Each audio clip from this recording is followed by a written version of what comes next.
Bonjour, on va parler aujourd'hui sur la mise des tefilines Shabbat. Est-ce qu'on a le droit de mettre ou pas? On a parlé la dernière fois, on avait dit que la Torah elle dit Uqshartam le'ot al yadecha u'yahayo le'totafot beinecha. On a une obligation de mettre les tefilines tous les jours. C'est miswat assez. Maintenant la question, est-ce que Shabbat il est concerné par cette mitzvah ou pas? A priori, si c'est une mitzvah assez, si la Torah me demande de faire quelque chose, je dois la faire tous les jours. Alors sur ça, la bataille, il y a une mahlok dans la Gemara. Est-ce que Shabbat, on met les tefilines ou pas? Alors il y a un Tana qui dit, c'est marqué, Wishamarta et haqqa zot le mu'adah miyamim yamima. Cette haqqa de la mise de tefilin, il faut la faire miyamim yamima, donc tous les jours.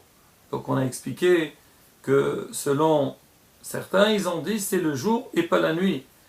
Après on a dit pourquoi parce que c'est marqué yamim. Ah pourquoi miyamim? C'est qu'il y a des jours que tu mets les tefilin et des jours que tu ne mets pas les tefilin. Ah, donc c'est quel jour tu ne mets pas les tefilin? C'est le Shabbat. Donc des yamim tous les jours en dehors d'un autre jour qu'on ne met pas.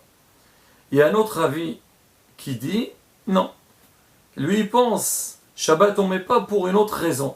Et c'est la raison qui rapporte le Shulchan Aruch. Il dit parce que tefillin niqraim ot.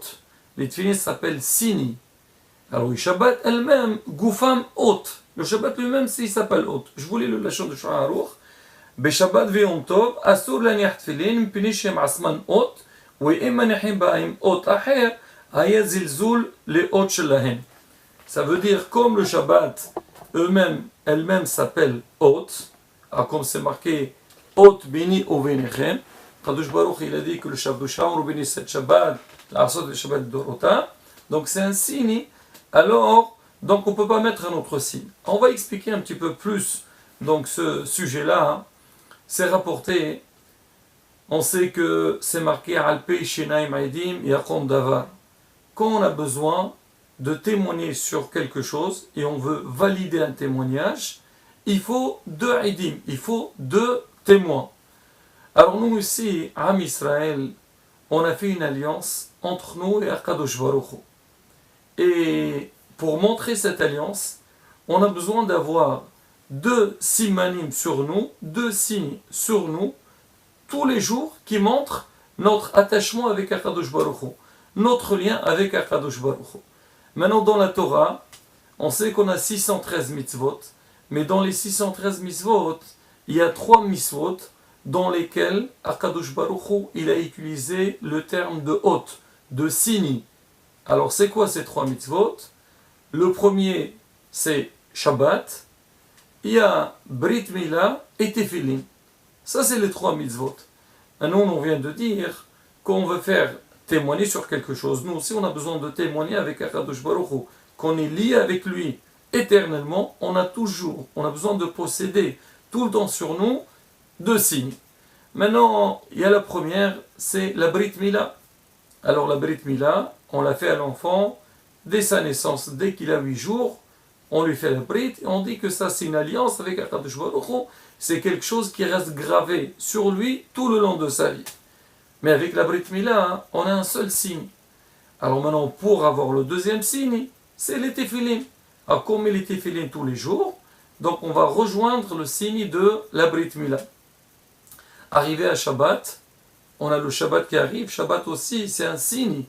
Alors quand il arrive le signe de Shabbat, alors on peut se permettre d'enlever le hôte de Tefillin. Ils vont nous rester donc la Brit Mila et le Shabbat, comme ça on a 2 signes qui sont avec nous tout le long de la vie. Plus que ça, le Shulchan Aruch il dit que si quelqu'un il met les tefillin le Shabbat, il y a un problème déjà baltoussif. Il ne faut pas rajouter, parce que toi, tu ne dois pas faire cette mitzvah. Tu es en train de rajouter, tu l'as fait que le 6 jours. Shabbat, tu ne dois pas faire. Et plus que ça, il y a un zilzoul, comme si tu es en train de dire que le signe de Shabbat, le hôte de Shabbat, c'est pas vraiment un signe, et moi je vais amener un autre signe à la place. C'est pour ça qu'on dit que Shabbat, on ne met pas les tefillin. Mais la beauté, si on va essayer un petit peu de réfléchir sur ces 3 signes-là, qu'est-ce qu'il y a de spécial dans Miswat Shabbat, Mila et Tefillin? Si on regarde bien, on commence par la Brit Mila. Brit Mila, c'est quelque chose c'est un signe qui est sur le corps. Donc l'homme, il doit avoir un attachement avec Akadosh Baruch Hu, avec son corps. On a le Shabbat. Shabbat, c'est le temps. Donc on a la semaine. Après, il arrive Shabbat. C'est un signe. On a toute la semaine. Et donc qui est différente que le Shabbat. Ça, c'est donc, on doit être lié avec Hachem, avec le corps physiquement, avec le temps. Et la troisième chose, c'est Tefillin. Les Tefillin, c'est l'action. Quand un homme il va mettre les Tefillin, il va nouer un lien entre lui et Akadosh Baruch Hu, donc un lien qui est éternel. Pour dire un petit peu l'importance. Et le Hacham, il a trouvé un siman à ça. C'est marqué au début de Parashat Shemot, quand Béni Israël sont venus en Égypte. C'est marqué El Shemot Béni Israël Habaim Misraïma. Quelque part, c'est par là que ça va démarrer le peuple d'Israël. On dit El Shemot Béni Israël. On dit c'est quoi Shemot? C'est les initiales Shin, Shabbat, Bet, Brit Mila et Tao, Tefillin.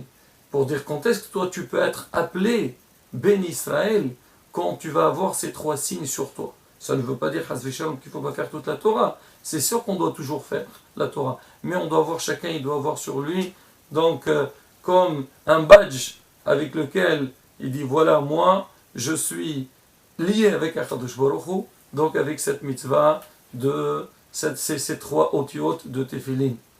Alors ça, la bataille concernant donc le hôte, que pour dire que Shabbat, on ne met pas les Tefillin.